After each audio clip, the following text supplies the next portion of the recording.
Bueno, vamos a meternos de lleno en esto. Es genial arrancar este análisis, porque la verdad es que es un recurso sumamente útil para aprender sobre el cava de Cataluña, su historia, método, uvas, producción y, cómo no, su consumo como un profesional sommelier.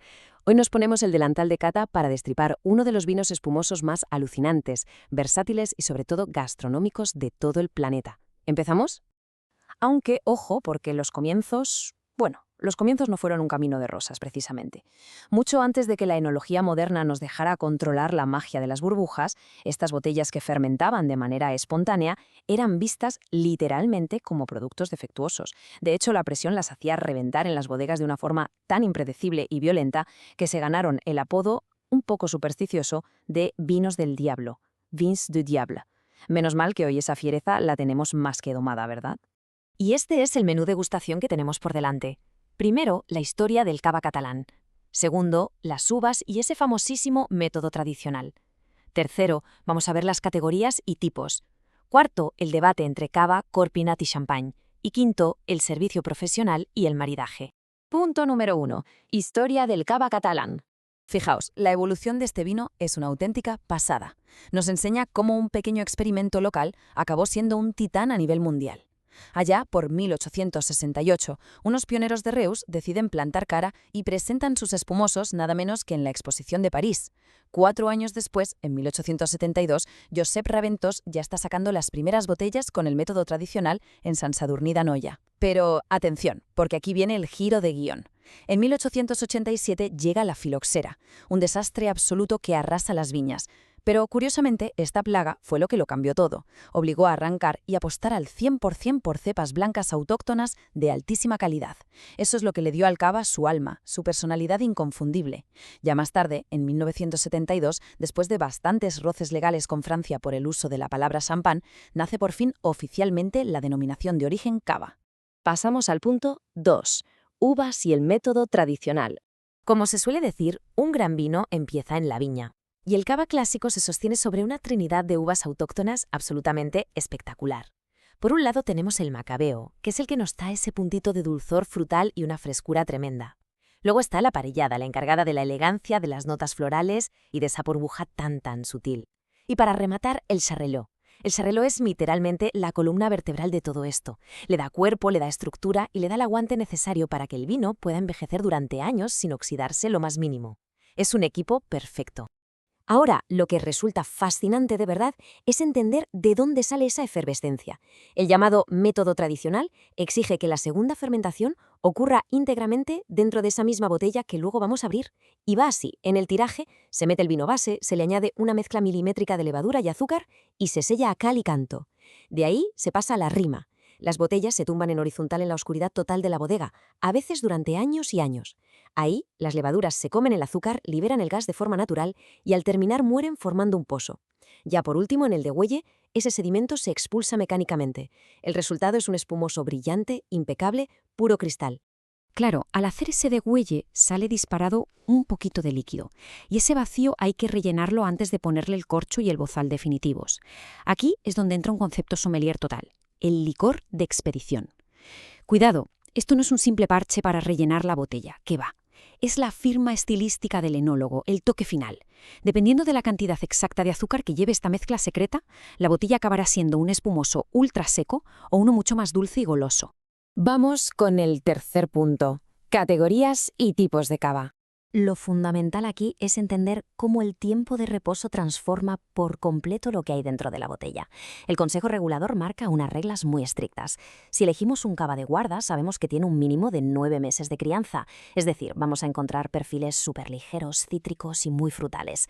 Pero la magia de verdad llega al subir de escalón, a las categorías de guarda superior, con 18 meses para los reserva, 30 para los gran reserva o más de 36 para los exclusivos cavas de paraje calificado. Madre mía, la textura se vuelve casi como la seda. Empiezan a salir capas aromáticas brutales, notas a levadura, a masa de panadería, a frutos secos tostados. Una maravilla.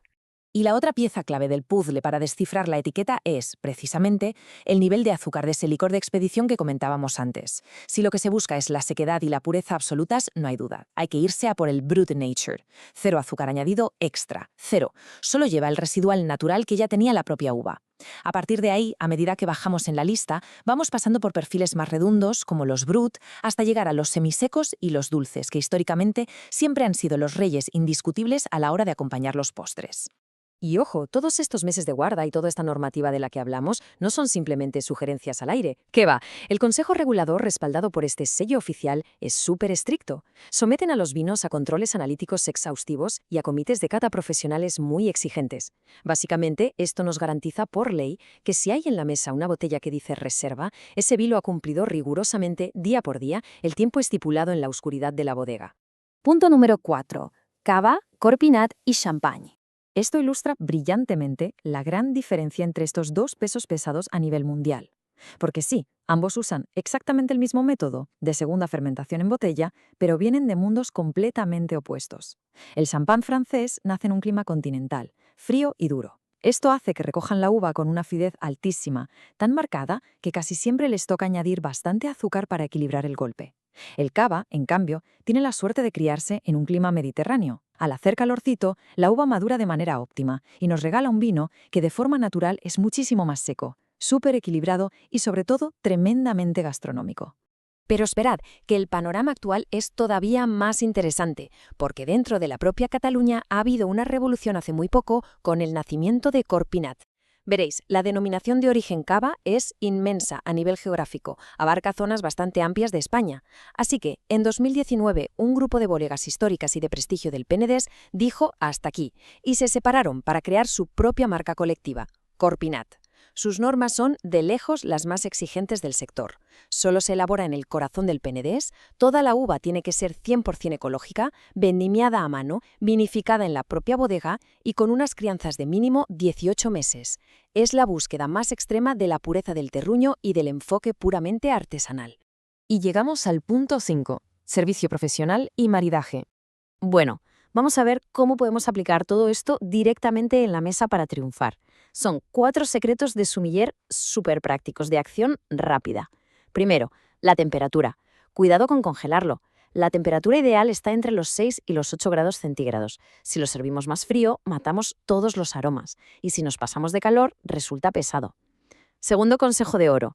Es mejor olvidarse de la clásica copa de flauta estrecha y recta. Una copa tipo tulipa, de esas que se ensanchan y se vuelven a cerrar arriba, atrapa y concentra los aromas de la crianza, que es una locura. Y a la hora de comer, hay que jugar con la versatilidad. La burbuja fina de un buen Brut Nature o un Corpinat es como un cuchillo afiladísimo que corta la grasa de un sushi o de unos arroces potentes espectacularmente. Y si tenemos un cava rosado vibrante, pues directo a acompañar unos buenos quesos de corteza blanca es un acierto absolutamente seguro. Menudo viaje nos hemos pegado, ¿verdad? Desde esas botellas explosivas del diablo y los viñedos arrasados por la filoxera, hasta poder disfrutar del arte más refinado de los grandes reservas.